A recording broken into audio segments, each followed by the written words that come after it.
so they were diverse. We know how deep they are at the skill players. And then on the other side of the ball, they had 6 sacks. So I thought that was a really good win against an improving Viking team. And it's amazing what 24 hours does. Saints lose, Tom Brady and Tampa Bay wins. I'm not saying they're going to catch them, but at least now we're still talking about the division being up for grabs. It's a great point because obviously the Saints have Kansas City coming to town this weekend. You want to use Mike's terms, maybe pencil that in as an L perhaps, or take a look at the fact that the Bucs are in Atlanta on Sunday as well. So there could be another one-game swap right there if things go the way the Bucs hope. Mike, thank you very much. Thanks, guys. All right, bud.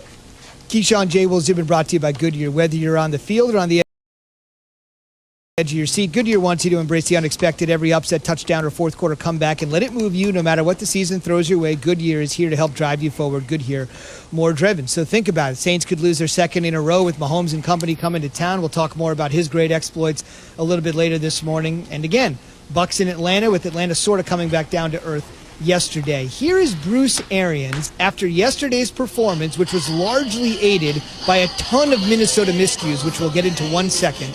Here's Arians on him flexing about his squad. I think games dictate how much you run it. What's the score at the end of the third quarter? And, we were leading, so it leads to more runs. And Rojo ran really, really well, especially that last drive.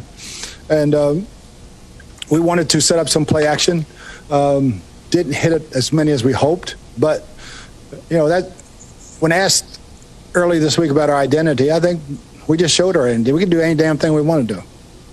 Love the moxie and the bravado there. Rojo, by the way, if you're unfamiliar, the running back Ronald Jones. Key, let me ask you this. They did look good. Brady did spread it around. Wasn't a great statistical performance for Tom, but we should mention Dan Bailey of the Vikings had maybe one of the worst days for a kicker in decades in NFL history. He missed 3 field goals and an extra point. The field goals were 36, 54, and 46 yards. I'm not going to give him that 54-yarder as a quote-unquote chip shot there, right? But 36 and 46, when you need to make it, you start the season 1-5, you're 6-6, you got to have it. The day before this disastrous performance on Saturday, Mike Zimmer gave him a vote of confidence, and if you're a Vikings fan and old enough to remember, Key, the names Gary Anderson, or the Blair Walsh Project, or even a couple of years ago, Daniel Carlson, who missed 3 field goals in a game. They tied the Packers. Zimmer cut him 2 days later. House of horrors for Minnesota and Tampa taking advantage. Poor Bailey. I'm sure there's going to be a few kickers at the facility today and tomorrow,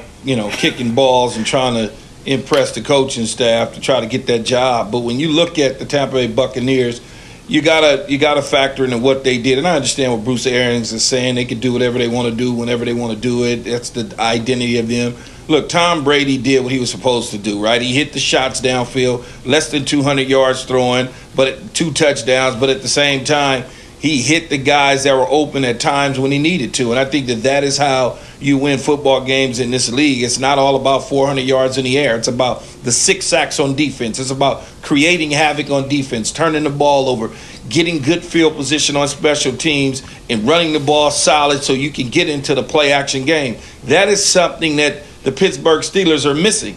They're missing being able to get into some rhythm from a play-action standpoint, and I think when you look at it, that is how the recipe is going to be successful for Tampa Bay moving forward. They're not a 5-out, wide-open offense, catch and throw like Tom Brady did in his days in New England. They're more of a run-oriented team, play-action pass, get the balls in the hands of the guys, and play defense. Hey, man, Scotty Miller got a touchdown the other day. He got a touchdown. I mean, we talked about that last week, Key, about how Tom Brady was targeting Antonio Brown, Mike Evans and company, and getting Scotty Miller involved. But that starts from the run game. I mean, look, the Leonard Fournette story is a completely different one. A late, healthy scratch from the roster, didn't play. But obviously, Ronald Jones rushed for 80 yards, LaShawn McCoy. It didn't make them one-dimensional. So I agree with you, Key. But it still feels like something is off. And I know that the Vikings left 13 points on the board. But it still doesn't feel like the Bucs offense can manage with another high-octane offense, Key. It still doesn't feel like it's clicking the way, when I see the names on a piece of paper, the way you actually want it to click. It seems like it's still slow rolling, and I don't know if I see a difference between this team in week 13 as opposed to what I saw in week 3? It feels like the same team that's still looking for answers, right? Well, or is it just me? I think that they are trying to find their way and their identity. Much like Coach was saying, I know he's excited after the game. They won the football game. They beat the Vikings. They put the Vikings in the rearview mirror as the Vikings would continue to try to push to get into the playoffs.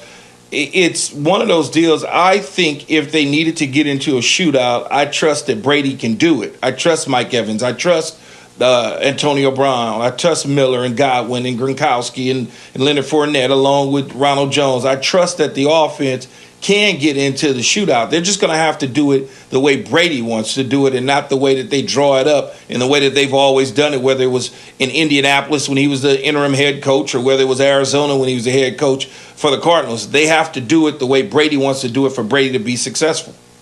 And I'll tell you this, Zubin, I mean, they're right there. They play the Falcons twice, and then they play the Lions while you have the Saints that are playing against the Chiefs, the Vikings, and the Panthers. So it could get it really interesting down the stretch. Well, I don't think that they're going to win the division by no stretch of the imagination.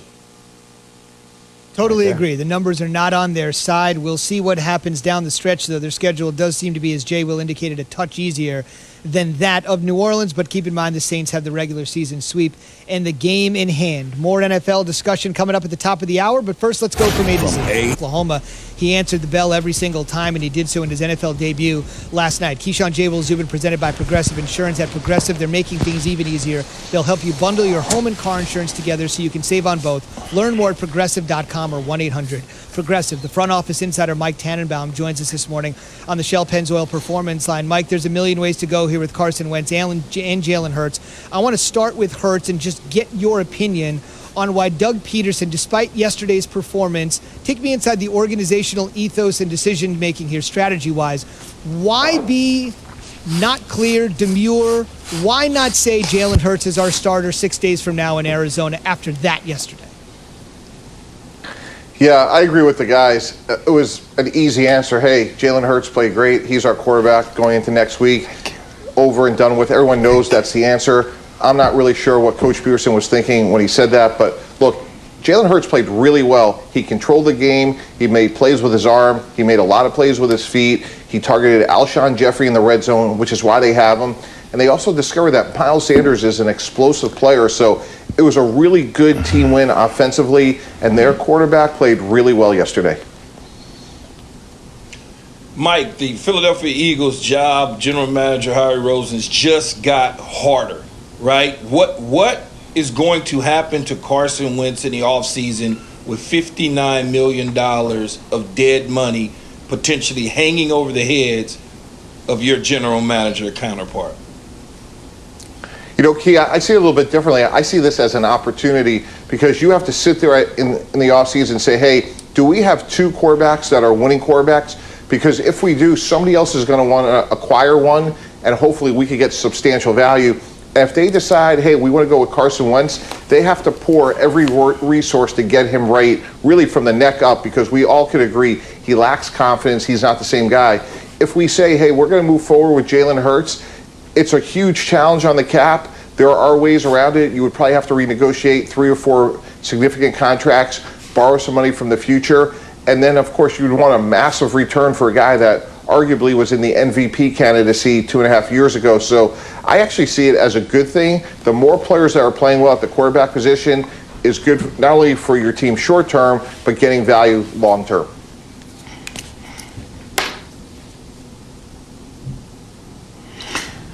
Mike, how likely is it that the Eagles actually go back to Carson Wentz at any point this season? Do you see that as something being feasible?